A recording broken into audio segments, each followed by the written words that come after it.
बेनिफ्राय नोंथांनि इउपिपि दोलोआव एम रन्जित बसुमतारिनि नुजाथिनायजों गोबां जयनिं हाबाफारि लादों दाब दाब जायगायाव मा मेसेज दिनै मोजां खबर होननानै बुंनो हायो जोंनि इउपिपि दोलोनि थाखाय बिसेस जोंनि निसिमा ओनसोलावहाय दिनै दाब दाब जायगायाव मोनथामसो जायगायाव जयनिं जाबाय फार्स्ट अफ अल जोंनिया मोनथाम प्राइमारि बिसिडिसिजों जों मोनसे जयनिं प्रग्राम लादोंमोन बेवहाय औगुरियाव जोंहा 8 घर दहाय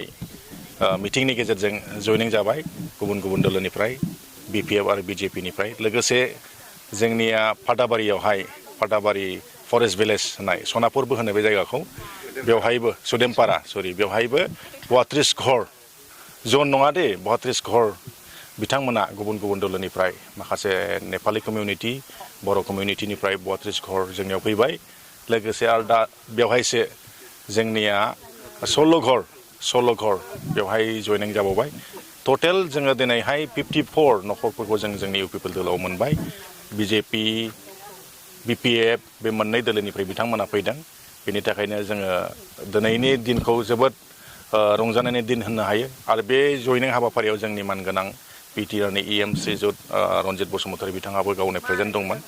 बिथाङाबो जोबोद गोजोननाय फोरमायदों आरो बिब्दिनो जोंनि निसिमायावहाय जोंनि इउपिपि दोलोआवहाय गोबां गुबुन गुबुन दोलोनिफ्राय जयनिं जानायखौ जोङो लैहोर सानफ्रोमबो मोननो थांगासिनो दं मैयाबो जयनिं जादों आरो जोंहा गाबोनबो दङ समबारावबो दङ बिब्दिनो जयनिं जालांबाय थानायखौ जोङो नुदों आरोखि मथथे जोंनिया फैबाय थादों जामलाङाखै इर'सन जोंनियाव गैया सासे सानो मालाबा मानिबा बिदिनो गुबुन गुबुन प्रलबनफोरनि गेजेरजों सासे सानै थांनायखौ नुदों जों खिन्थु जोंनियाव लैहोर फैनायखौ जोङो मोनबाय थादों आरोखि जोङो 100आव 100% जोङो 2025 नि इलेक्सन हिसाबै 25,000 जोङो भटार्स लानानै मार्जिन लानानै जोङो देरहागोनखौ जोङो आसा खालामनानै दङ जेम्सनि थासारियाखौथ' जोङो दा गोरलैयैनो नुनो हायो बिथाङा गोबां माने खाथनि खालामदों अब्लाबो बिथाङा जोंनि खाथनि खालामनायनि स्ट्रेटेजिखौ बिथाङा हमदांनो हायाखैबो जानो हागौ आरो बिथांजों दिनै इसिबां मानसि गैला बहुद जामबाय दाखालि बाय इलेक्सनावनो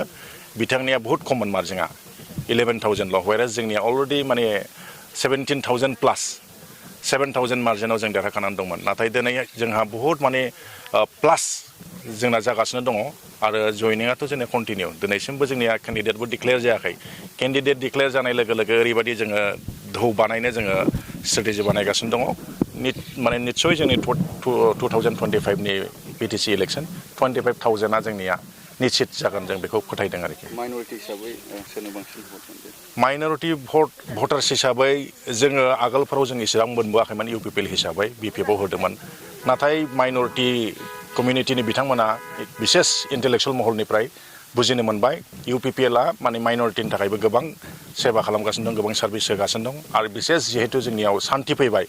सान्थियानो आदिमूल सान्थिखौ मोनब्लानो जोंनियाव गासैबो डेभेलपमेन्टनि खामानिखौ मावनो हायो आरो गोजोननाय थासारिखौ मोननो हायो आरो गासैबो हानिफ्राय लानानै जेसेबांनाखि समस्याफोर बेखौ मावफुंनो हायो बेखौ जोंनि माइनरिटि कमिउनिटियावबो निस्सय मोनदांबाय बिनि थाखायनो जोंनियाव लैहोर बिसेस नांगलबांगा आमगुरि आरो भबानिपुर बे मोनथाम प्राइमारि बिसिडिसिनिफ्राय